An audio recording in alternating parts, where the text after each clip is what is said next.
안녕하십니까. 만화공인중개사의 저자 이용훈입니다. 오늘은 공인중개사 법령 및 중개실무 제49강 시간으로서 저번 시간에 이어서 매수신청 대리인 등록규칙 두 번째 시간이 되겠습니다. 4. 손해배상 책임의 보장 5. 매수신청 대리행위 6. 의무와 금지 행위에 대해서 같이 알아보도록 하겠습니다. 자, 먼저 손해배상 책임의 보장에 대해서 하나씩 살펴보겠습니다. 첫 번째, 보증의 의의하고 방법입니다. 보증의 의의와 방법. 먼저 의의를 좀 보면 매수신청 대리인이 된 개업공인중개사는 매수신청 대리를 함에 있어서 고의 또는 과실로 인하여 위임인에게 재산상 손해를 발생하게 한 때는 그 손해를 배상할 책임이 있다.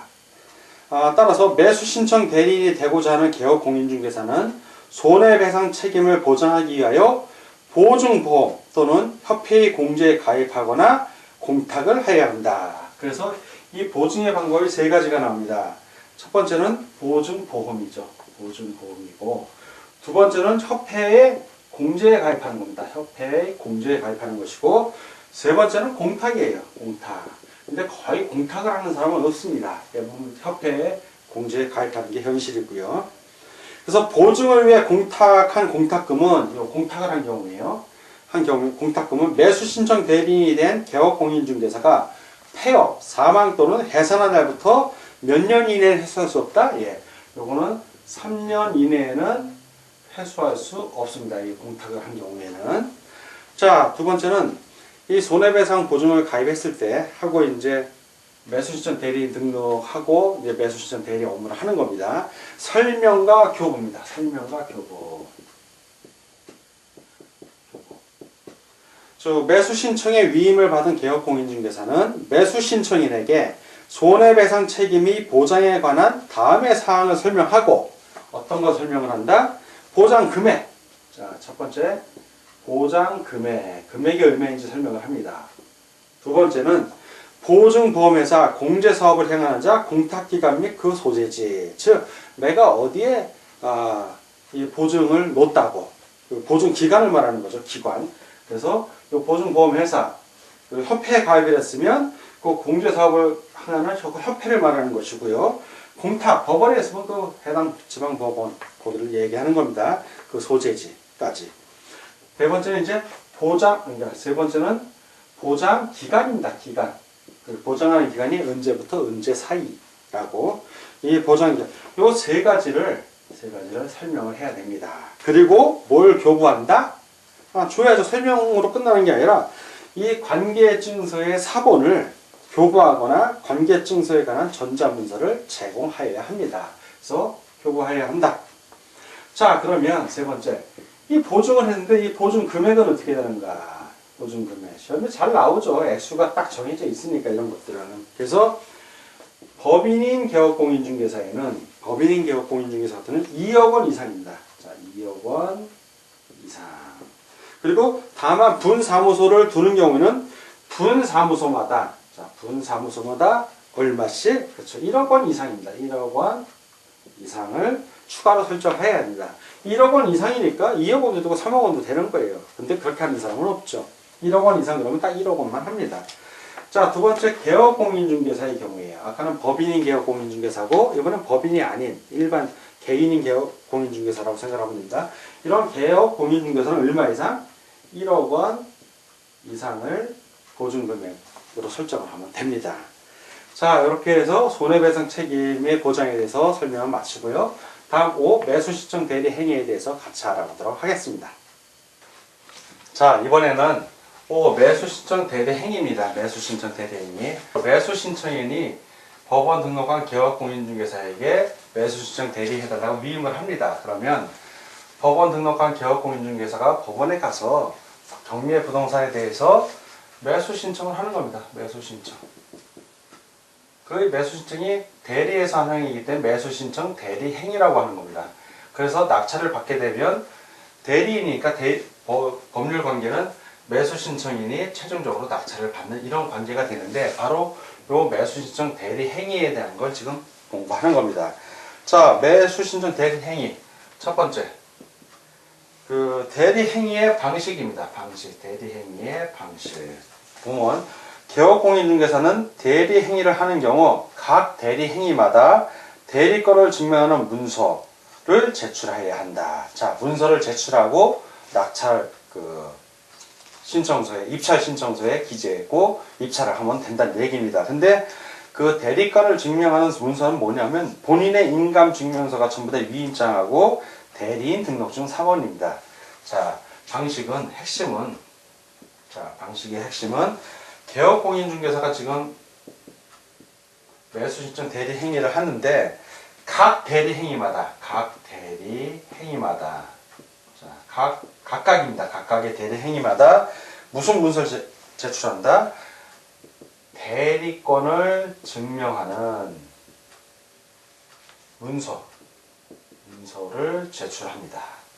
그리고 대리행위를 하면 되는 거예요. 간단합니다. 근데 이 대리권을 증명하는 문서가 뭐냐 하면 바로 본인의 인감증명서가 첨부된 인감 첨부된 위임장이 필요하고요. 플러스 매수신청 대리할 수 있는 권한이 있잖아요. 그러니까 그 권한을 나타내는 대리인 등록증이에요. 법원에 등록했을 때 교부받은 이 대리인 등록증. 1번 위임장, 2번 등록증. 이 두 개를 제출하는 겁니다. 자, 근데 오늘 가서 어떤 입찰 행위를 했어. 그러면 요거 한번 내야 되고, 위임장하고 대리인. 다음날 또 가서 하려면 위임장하고 등록증 또 내야 됩니다. 그런데 하루에 2건, 3건, 4건 하는 경우도 있잖아요. 연속해서. 자, 그런 경우에는 매번 내기가 애매하니까 단서 조항만 다뤄준다. 다만 같은 날, 같은 장소에서 시간만 달리하는 거예요. 같은 장소에서 대리 행위를 동시에 하는 경우에는 하나의 서면으로 가능할 수 있다. 그러니까 같은 날, 각이지만 예외. 자, 예외로서 뭐가 있냐? 같은 날 플러스 같은 장소. 같은 날 같은 장소에서 대리 행위를 동시에 하는 경우 여러 번 한다는 얘기죠. 그때는 같은 장소. 그러니까 여러 건을 하는 경우에는 하나의 서면으로 활용한다. 즉 위임장하고 대리인도 한 번 낸 걸로 된다는 얘기예요. 자, 다음 중개법인인 경우. 자, 이거 개업공인중개사 중개법인인 경우에는 역시 다 똑같아요. 다 똑같은데 대리인을 증명하는 문서, 대리권을 증명하는 문서를 제출하는데 요 1번도 똑같고 중개법인 플러스 2번도 똑같아요. 본인의 인감이 첨부된 위임장하고 대리인 등록증인데 뭘 하나 더 놔야 되냐면 대표자의 자격을 증명하는 문서. 세 번째는 요 대표자 자격을 증명하는 문서를 하나 추가를 해야 됩니다. 이 중개법인의 경우에는. 그래서 개업공인중개사, 중개법인이든 개업공인중개사든 대리 행위를 할 때는 반드시 매각장소 또는 집행법원에 직접 출석을 해야 돼요. 본인이 직접 출석을 해야지 개업공인중개사 사무실에 있는 고용인을 보내면 안 된다는 얘기입니다. 반드시 개업공인중개사가 직접 출석을 해야 됩니다. 자, 두 번째는 사건 카드의 작성 보증이에요. 자, 두 번째. 매수신청 대리 하려면 사건 카드. 그거를 작성하고 보존해야 됩니다. 자, 이건 무슨 얘기냐면 매수신청 대리인이 대리 위임을 합니다. 위임을 하면 개업공인중개사가 매수신청 대리 사건 카드를 작성을 해야 돼요. 그걸 비치하고 있다가 준비하고 있다가 사건을 위임받았을 때는 사건 카드에 위임받은 순서에 따라 필요한 사항을 기재하고 서명 낙인한 후에 5년간 보존해야 됩니다. 자, 요 매수신청 대리인부터 의뢰받은 거에 대해서 매수신청 사건 카드를 작성하고 보존하는데 몇 년간 보존한다? 이 사건 카드가 중요한 겁니다. 그래서 이거를 5년간 보존합니다. 5년간. 자, 그리고 서명 날인을 하고 5년간 보존을 하는데 이 사건 카드에다가 이 서명하고 날인할 때 날인하는 도장은 무슨 도장? 그렇죠. 공인중개사법에 따라 등록관청에 등록한 인장 있죠? 인장 등록한 그 인장을 사용하면 되는 거예요. 그때는. 자, 그리고 매수인이 또 뭘 해야 되냐면 확인 설명을 해야 됩니다. 확인 설명. 자, 이 확인 설명은 매수 신청 대리 대상물에 대한 확인 설명을 해주는 거예요. 자, 이 사람이 매수 신청하러 대리 위임을 하면 법원에 등록한 개업공인중개사가 보장도 설명하지만 당신이 낙찰받으려는 물건은 이러이러한 성격을 갖고 있습니다라고 그 대상물, 매수신청 대리 대상물에 대해서 확인 설명을 해주는 겁니다. 그래서 개업공인중개사가 매수신청 대리를 위임받은 경우 매수신청 대리 대상물의 권리관계, 경제적 가치, 매수인이 부담해야 할 사항 등에 대하여 위임인에게 성실 정확하게 설명하고 등기사항 증명서 등 설명의 근거자료를 제시해야 한다. 자, 그리고 사항에 설명을 했는데 또 낙찰까지 받았습니다. 자, 낙찰을 받았어요. 그러면 낙찰이 아니라 이제 확인 설명하고 위임 계약. 자, 이 위임 계약을 체결합니다. 위임 계약을 체결을 했어요. 자, 위임 계약을 체결했어요. 구체적으로 어떤 물건을 낙찰 받아주세요. 그럼 위임 계약을 체결을 하면 이때는 뭘 교부해야 되냐면 매수 신청 대리 대상물 확인 설명서. 자, 아까는 확인 설명만 한 거고 위임 계약이 확실히 체결이 되면 확인 설명서를 이거를 작성을 하고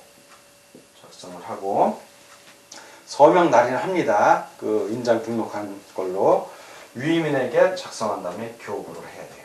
교부를 하고 그 사본을 사건 카드하고 같이 철해서 몇 년간 이 확인 설명서 사본을 몇 년간 5년간 보존해야 됩니다. 보존.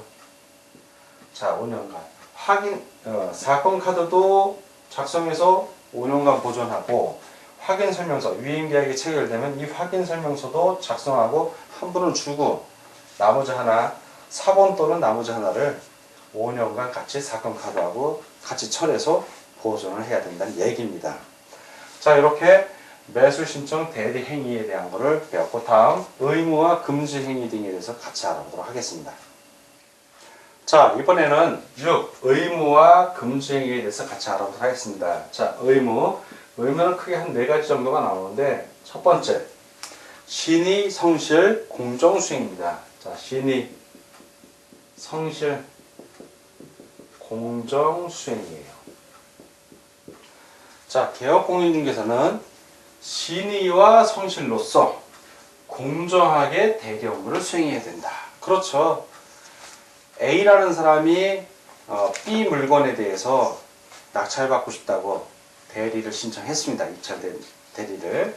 그런데 매수 신청 대리를 신청했는데 또 다른 사람 C라는 사람이 와서 같은 물건에 대해서 입찰 신청 대리 신청을 하면 그거 받아야 돼요, 말아야 돼요? 안 되죠. 한 사람만 낙찰받는 건데 같은 물건에서 2명이 신청을 하면 어느 하나는 받으면 안 되는 겁니다. 다른 물건을 소개해줘야죠. 그때는. 그런 식으로 신의 성실로서 공정하게 해야지 2개 다 받으면 그러면 안 된다는 걸 말하는 겁니다. 예시를 한 겁니다. 제가. 두 번째는 비밀은 지켜야 돼요, 누설해야 돼요? 누설하면 안 되죠. 지켜야죠. 그래서 비밀 누설 금지예요. 금지 의무. 그 개업공인중개사는 다른 법률에서 특별한 규정이 있는 경우를 제외하고는 그 업무상 알게 된 비밀을 누설해서는 아니 된다. 개업공인중개사 그 업무를 떠난 경우에도 같다 하니까 비밀은 계속 누설 금지해야 된다는 얘기입니다. 위반 시에는 임의적인 등록 취소 사유가 된다. 즉 임의적으로 매수 신청 대리 등록한 것이 취소될 수가 있는 겁니다. 자, 세 번째는 질서 유지 의무예요. 질서 유지 의무. 개업공인중개사는 매각 절차의 적정과 매각 장소의 질서 유지를 위하여 민사집행법의 규정 및 집행관의 조치에 따라야 한다. 그렇죠. 법원에 가서 매수 신청 대리를 했습니다. 그럼 법정이에요. 거기도 다. 법정에서 소란을 떨면 안 된다는 얘기죠. 그 집행관이 하라는 대로 입찰표 작성해서 그 입찰 신청서를 제출하면 제출하면 되고, 대개라면 대개로 되고, 몇 번 호명해서 나오라 그러면 나오면 되는 겁니다. 그래서 큰 소리 떠들거나 이의 신청하면 안 된다는 얘기죠. 그리고 위반을 하게 되면 역시 임의적 등록 취소 사유가 됩니다. 질서 유지 의무 역시. 그리고 네 번째는 10일 이내에 신고할 의무가 있는 사항이 있어요. 신고 의무. 그 개업공인중개사는 사유가 발생한 날로부터 10일 이내에 지방법원장에게 그 사실을 신고해야 하는데 어떤 것들이냐면 7가지가 나옵니다. 첫 번째는 중개사무소를 이전한 경우, 이전한 경우 10일 이내에 신고해야 되고, 두 번째 중개업을 휴업 또는 폐업한 경우, 휴업, 폐업한 경우, 세 번째는 공인중개사 자격이 취소된 경우, 자격 취소.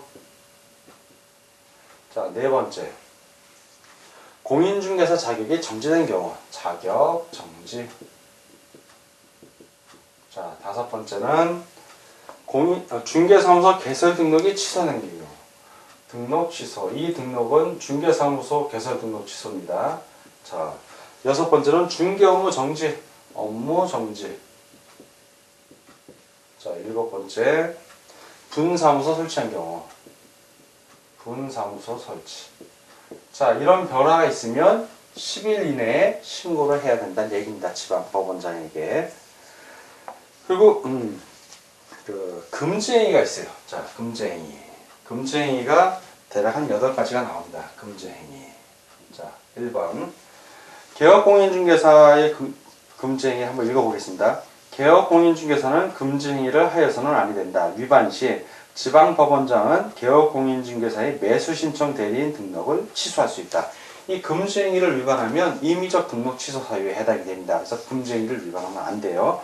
8가지가 있는데 하나씩 보겠습니다. 첫째, 이중으로 매수신청 대리인 등록 신청을 하는 행위. 이중으로 등록 신청. 두 번째, 매수신청 대리인이 된 사건에 있어서 매수신청인으로서 매수신청을 하는 행위. 매수신청 대리인이 된 사건인데 본인이 대리하기로 해놓고는 본인이 매수신청을 하는 거예요. 대리인 대리대로 하고. 그러면 안 된다는 얘기입니다. 매수신청 대리인으로 대리인이 된 사건을 법원 경매물건을 사건이라고 그래요. 그건 입찰하는 거를. 이 사건에 대해서 본인이 매수 신청하는 거예요. 본인이 매수 신청. 그러면 안 된다는 얘기입니다. 세 번째, 동일 부동산에 대해서 이해관계가 다른 2 이상의 대리인이 되는 경우. 2 이상의 대리인이 되는 거 안 된다는 얘기예요. 네 번째, 명의 대여를 하거나 등록증을 대여 또는 양도하는 행위. 대여, 양도 안 되죠. 요 2 이상의 대리인은 다른 물건은 상관이 없어요. A 물건에 대해서 그 대리인하고 B 물건에 대해서 대리인하고 상관없는데 동일 물건, 이건 안 되는 건 동일 물건입니다. 동일 물건에 대해서는 한 사람만 대리하라는 얘기예요. 4번 양도 대여 안 되고. 5번째, 다른 개업 공인중개사의 명의를 사용하니. 명의 사용 하면 안 됩니다. 다음 6번째, 형법에 규정된 경매 입찰 방해죄에 해당하는 행위. 경매나 입찰 방해죄 해당하는 행위 하면 안 됩니다. 7번째, 사건 카드 또는 확인 설명서에 허위 기재하거나 필수적 기재사항을 누락하는 행위. 사건 카드 또는 확인 설명서 허위 기재, 누락 이런 거 하면 안 된다는 얘기입니다. 8번째, 그 밖에 다른 법령에 따라 금지되는 행위. 그 밖에 금지 행위예요. 그 밖의 금지 행위. 이런 행위 등은 하면 된다 안 된다? 하면 안 되죠. 그래서 이런 행위를 하게 되면 그 지방법원장이 그 개업공인중개사의 매수신청 대리인 등록을 취소할 수 있습니다. 그래서 절대 이런 행위를 하면 안 됩니다. 오늘은 공인중개사 법령의 중개실무 제49강 시간으로서 매수신청 대리인 등록규칙 2번째 시간이었습니다. 이제 여러분들은 다음 한번 50강만 하면 마지막 강의를 듣게 됩니다. 49강까지 공부하느라고 수고 많으셨고 힘 좀 내서 마지막 50강까지 계속 공부하시기 바랍니다. 오늘 강의를 마칩니다. 감사합니다.